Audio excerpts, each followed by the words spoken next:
So what is in the Artha Shastra that makes it so powerful and influential? So Sun Tzu, the art of war is like this big, right?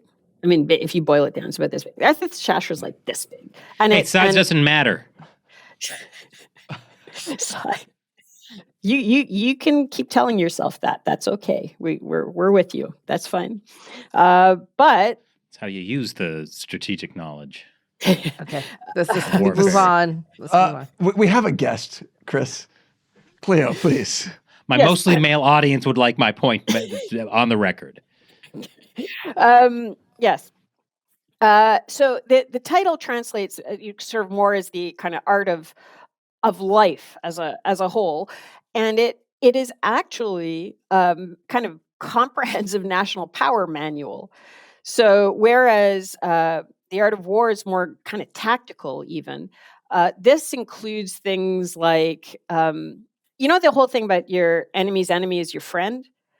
That comes from the Artha Shastra, but in the Artha Shastra, it continues. It's like your enemy's enemy is your friend. Like there's a whole kind of Mandela of interlinked relationships that's portrayed in it. It also has things like who makes a good spy. So, for example, beggars or doctors or old ladies.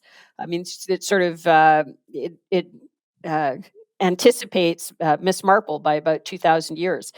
It has an understanding of human interaction, society.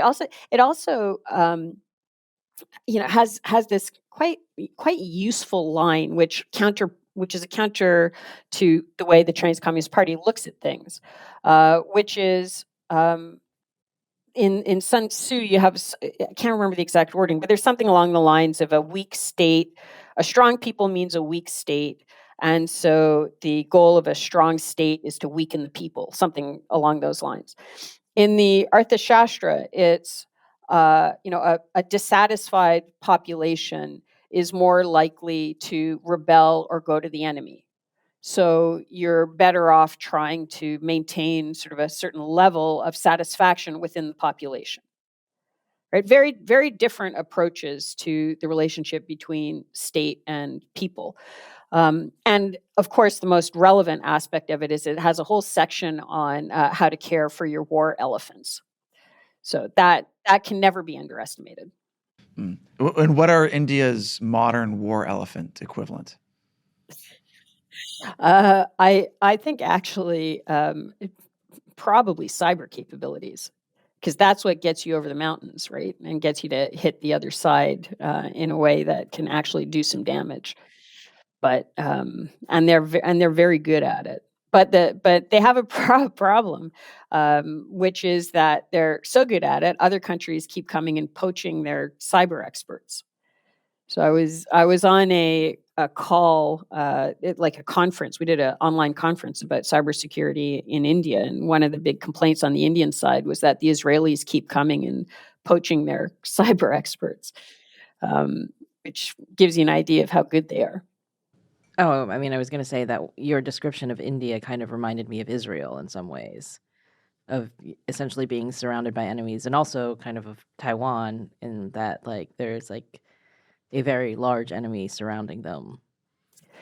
Yes, well. and that's right. And there are actually many similarities, but that's something that's also is acknowledged within India, and there is quiet, but if you look for it, you'll see it.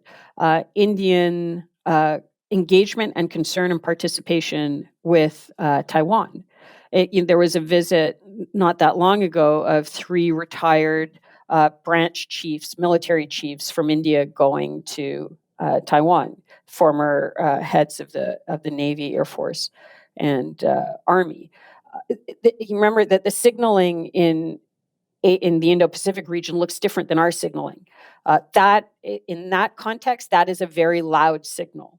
They might be former, but they're not really going to be detached from their own systems, especially if all 3 of them are going together at once, right? So there's that sort of thing, and partially it's because there's India knows that fake map that the Chinese Communist Party keeps pushing around includes Taiwan, but it also includes parts of India.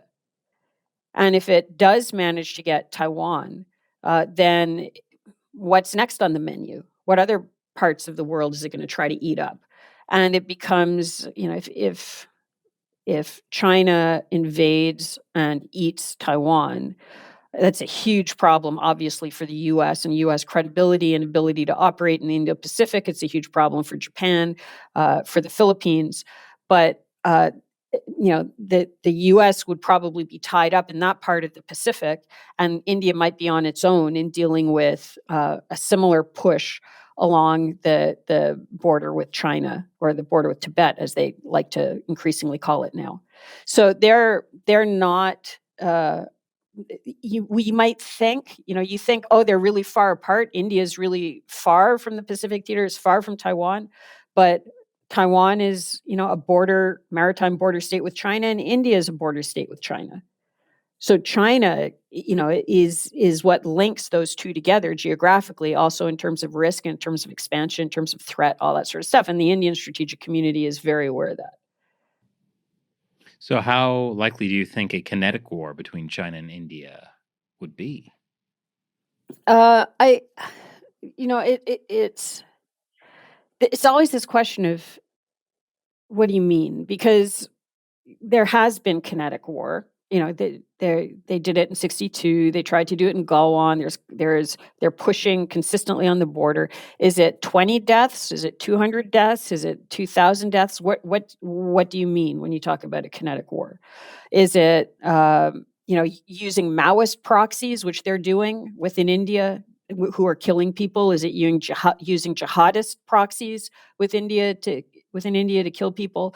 There's China operates along this warfare continuum, which has political warfare to kinetic, but to my mind, where it is along the continuum is largely a subset of what it thinks is going to work with the lowest blowback to China.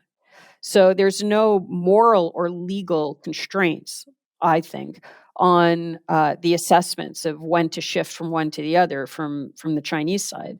And they are willing to kill people to achieve goals. I mean, India had a very odd, localized breakout of a specific subset of COVID, and the Chinese would not give the sort of medical support equipment that others were trying to buy for India, but were coming from China, would have to come from China. And China was restricting the export of those life-saving materials. That resulted in deaths, apart from everything else related to the virus itself. So, do you want to call that kinetic warfare? When if they had if they had dropped a biological weapon in Mumbai, would you call that kinetic warfare? If they allow you to die of a Chinese origin virus in Mumbai by withholding treatment, is that kinetic warfare? So China benefits from us having this very binary view of what's kinetic and what's not. And I would argue the death of 70, 80,000 Americans a year from fentanyl is kinetic warfare, right?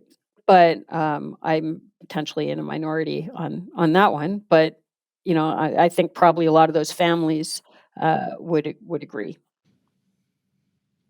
Very well said. So great. We're already completely at war with China. We just don't know it. Yeah, I think probably every 2 out of 3 of your guests says it. And we say it too. It's what else do you want? I mean, if you walk around, again, this is something Grant Newsham has in his book, right? He starts off with a scene in Baltimore where Baltimore looks like it's been hit by an attack. It's you've got zombified people walking the street, devastated industries, industrial sectors. You've got paramedics who are basically war paramedics. They're dealing with dying people, death people who are being killed by chemical warfare on a daily basis. This entropic domestic warfare is evident, and in fact, it's one of the reasons why. And this isn't to get political; it's just kind of an observation that J.D. Vance did so well as a politician because Hillbilly Elegy talks about both the effect of opioid addiction on individuals and the deindustrialization of the U.S., both of which are caused by China, and both of which he says are caused by China.